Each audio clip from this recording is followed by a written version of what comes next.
Hello po, welcome po sa aking video.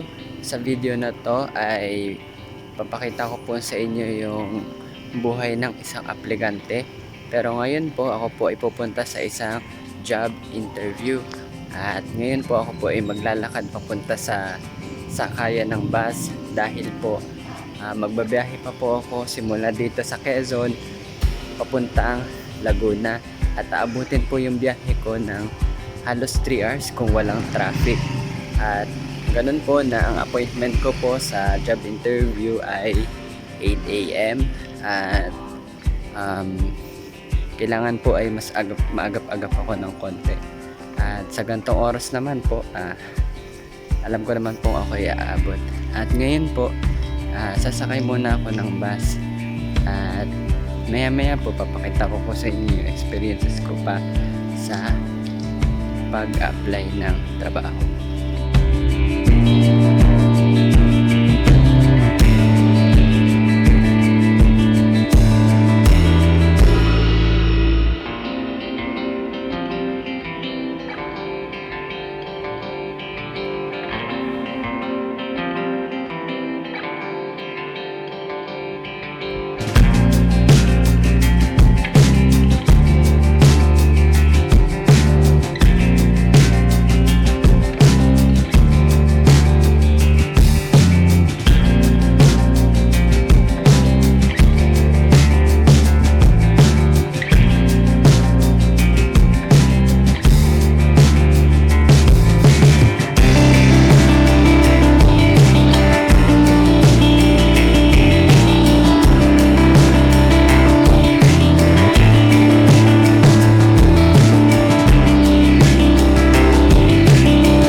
So bale ito yung entrance, tapos ito yung shuttle, tapos papasok siya dito.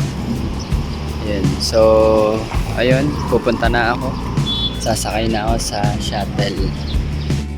Bale hindi ako pinasakay ng driver dahil kailangan ko daw pumunta sa guard para kumuha ng ID. Eh di malayo siya. Tapos pinapirma na lang ako ng guard sa kanilang logbook. At tinanong ko sa guard kung malapit ba dito yung pag-a-applyan ko. Sinabi naman ng guard na malapit lang daw. Kaya ngayon, nilakad ko na. At ito, papakita ko sa inyo yung mga pabrika dito. Bali yan, yan mga pabrika yan. Tapos ito pa.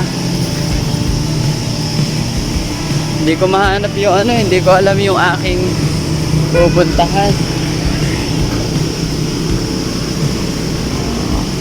So ayan, mga trabahante. Ito, shuttle.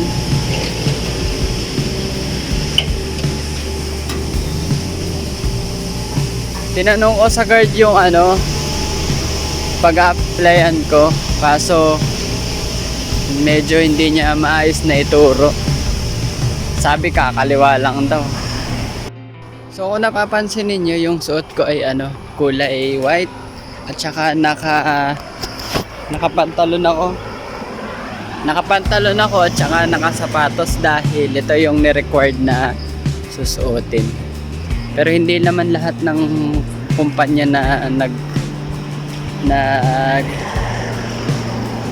mga tumatawag para sa interview, hindi naman ito yung mga required na damit. So depende sa kumpanya. Ayun, hello. So yung last na record ay nangyari na nakapasok ako sa mismong company, at ganun nga na hindi siya pwedeng mag-record sa loob dahil for privacy na din ng kumpanya at baka masita din ako.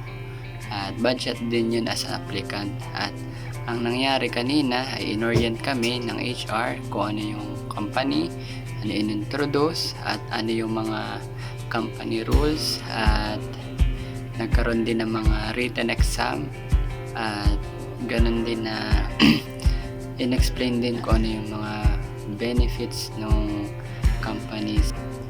At maraming benefits, merong 13-month pay.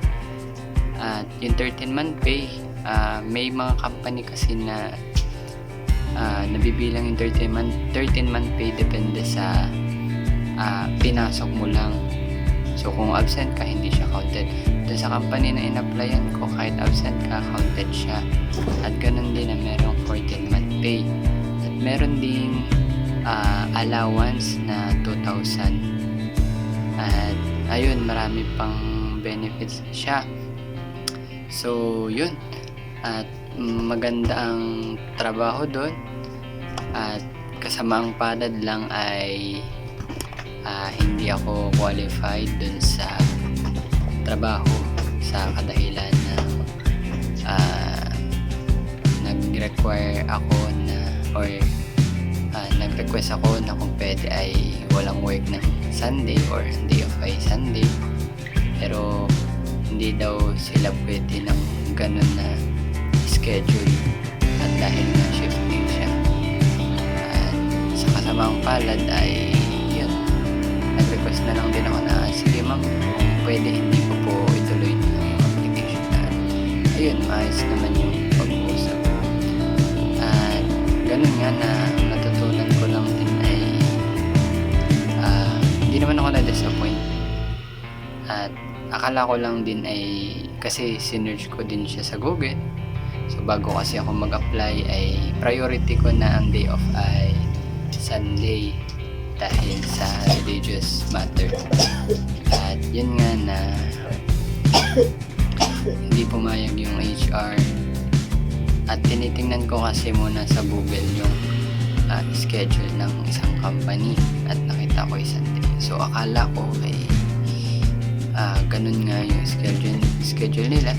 At nung time na nag-apply na ako, nakausap ko HR, hindi pala ganun. So sa akin lang, natutunan ko lang na ayos lang. At marami pa namang company na pwedeng fit sa akin. So yun lang yung experiences ko as an applicant. At ganun din na marami pa akong i-upload or planong mga i-upload na videos para magkaroon kayo ng idea sa paano mag-apply or yung mga experiences.